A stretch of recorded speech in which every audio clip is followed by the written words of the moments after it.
As influencers, it's everybody's dream to get invited to PR events in your local area, or maybe you're not so local area, but how do you actually go about getting those invites and making those connections? Today, we have professional influencer Austin Tassone breaking down everything you need to know about how you can get yourself invited to these PR events and make sure you get on their radar for upcoming things in your local and not so local areas as well. Hi, everyone. My name is Austin Tassone, and I am a New York City-based fashion and beauty content creator, and I also create educational resources for influencers online. Today, we're going to be talking all about how influencers can get invited to PR events. And I know that you are somebody who gets invited to quite a few of those. So, give us an idea of what a PR event for an influencer might look like. And then we're going to talk about how to get ourselves invited to those. Yeah, so a lot of times what will happen is brands that are represented by PR agencies will want to host events. Maybe they have a new product launch coming up. Maybe they want to invite influencers in to test a new service or treatment, especially in the beauty industry that I'm in. And sometimes they just want to gather people together to have a chance to connect and try new products and learn more about the brands. So I live in New York City, and I think the reason that it looks like I go to a lot of events is also because there are a lot of events happening here. But I really believe that wherever you live, there are local events happening. It could even be a local cafe opening. It could be a small business that's popping up where you can go in, network with people, make an impact, and document the experience on your social media platforms. Not to mention, you can always book trips to New York, LA, whatever, and network with PR agencies in those areas as well. I love that because I literally just did that over the weekend. A new store was opening, and I treated it like a big PR event. Got to go and network and do all of the behind the scenes things. So I love the fact that we can look at this in a bigger capacity where we have these big, large events or something a little bit smaller that we can turn into these events as well. So when it comes to finding events to get involved in, what advice do you have for us? I think one big thing that influencers don't realize is just to kind of put yourself on the radar and make it easy for brands and PR agencies to contact you about events. So a lot of that starts with Instagram, even including in your searchable name field, your name and then your location and either the word influencer, blogger, content creator, whatever you identify as. I currently have NYC creator in my Instagram bio, and people do type into Instagram, when they're looking for people to invite to these events, who are the New York City creators, who are the Los Angeles bloggers, who are the Chicago influencers, and so on and so forth. So that's actually one great way to just set yourself up for success from the get-go. Hashtags are also not dead. You can use hashtag micro-influencer, content creator, especially location-based hashtags can be helpful as well. If you're planning to attend big events like Art Basel or New York Fashion Week, you can also include that in your hashtags and content as well, so people know that you're in the area. And I think on top of that, just doing either a quick Google search or honestly looking through Facebook groups to learn what type of PR agencies are in your area, or if you're an influencer who lives outside of a major US city, but you do plan maybe one trip a year, let's say, to LA or to New York to network with brands who you can reach out to and set up meetings with so you can make the most of your time there and continue to network. I think that's really valuable because a lot of people think that it has to be local to them. And if people are not living in cities, that can be a little bit hard to then get involved in these different events. So, making sure that you plan a trip or that you're looking in nearby cities is going to be very valuable for influencers who want to get involved in these events. And I know that as we are starting to get into the world of doing these events, networking, reaching out to these influencers and brands, there's a lot that goes into making sure you make a good impression, making sure you get asked back. So, what do we need to know when it comes to actually stepping into these events and making sure that we're making that good and valuable impression?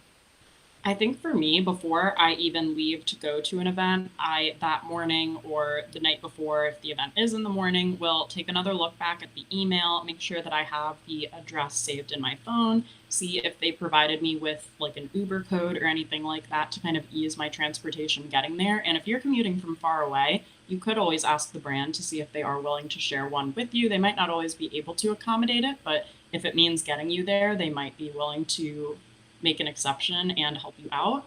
And I also just like to check to see, is this, coming from a brand or agency who I know? If this is someone new, I might search the name of the person who reached out to me on LinkedIn so I can see what they look like, see what else, how long they've been with that company, where else they may have worked, just so I have something to talk about there as well. And if I haven't learned much about the brand yet, I also do try to like to research it a tiny bit ahead of time to at least understand who are the founders, how long has this brand been around, who are they, competitors with, who are they comparable to in terms of their products, and just kind of really prepare. I also like to plan out my outfit so I know what I'm going to wear, especially shoes if I know I need to take the subway and then walk to an event versus if I do have an Uber code.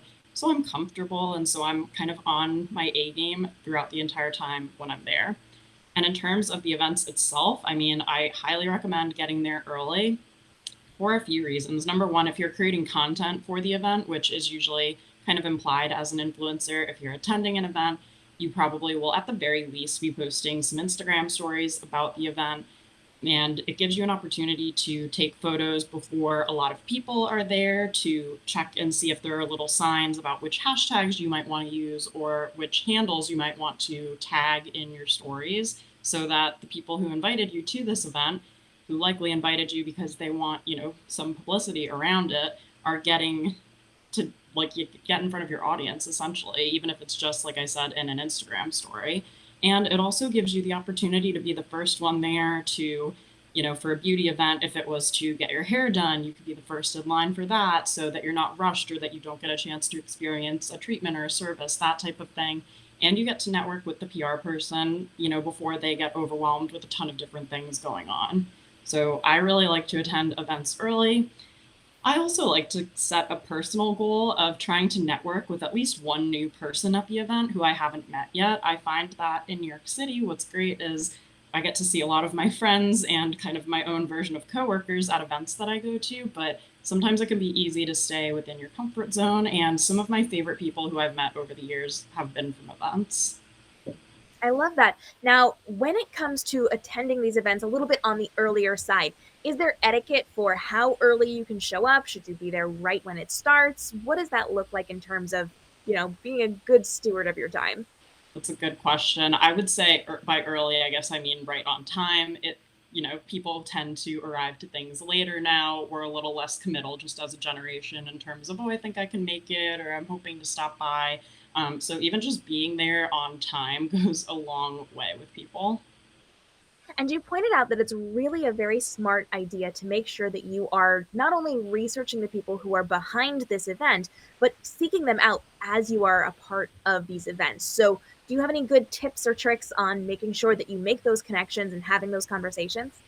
I think even if let's say you're not able to find that person on LinkedIn or, you're not exactly sure who's who when you get there, I think just asking, hey, I received an email from this person. Are they here? I would love to meet them is totally a good way to go about it. And again, to just reiterate, what you do, I think that having that FaceTime is really important. So having in the back of your head almost like a little elevator pitch, kind of just sharing what you're currently working on, what content you're creating, because if a fashion brand invited you in and you are currently working on a capsule wardrobe blog post, maybe that's an opportunity for you to pull some pieces from the brand who invited you.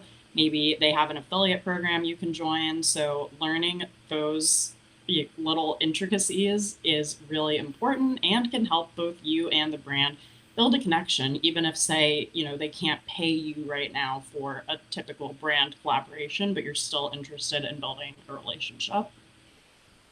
Talk to me a little bit about the follow up, because if you are meeting these people and you are forming these different connections with them, what do you do after the fact to reach out and continue that conversation? I think honestly, as simple as the day after sending a thank you goes a long way. PR, I've learned over the years, is really like a thankless job. There's just so much that goes on behind the scenes. And when someone who works for an agency hears a thank you, they don't forget it, is what I've learned. I remember even like when I first got invited to my first ever backstage at New York Fashion Week, I actually sent a box of like insomnia cookies to the two PR girls who invited me, truly just because I was so excited and I had the best backstage experience getting to meet the nail artist from the brand that had invited me in to see the manicures being done before the runway show started. And that cost me like maybe $15 or something like that. It was just so quick and so easy to say thank you. And it turned out that they were exhausted from the night before, they weren't very motivated to be at work that day, and it really meant a lot to them. So you don't necessarily have to send a gift, but even a thank you note with an email and maybe like a screenshot of the content you've created, even if it was just an Instagram story, shows that you were there, you were paying attention, and you gave them ultimately what they wanted. I love that. That is such good advice. And actually, sending more than just that thank you email can definitely go a long way. It's not necessarily something you want to do every single time, but when you find those really strong connections, I feel like that's really going to elevate the communication you're going to have with them moving forward. What else do we need to know when it comes to influencers trying to get into PR events?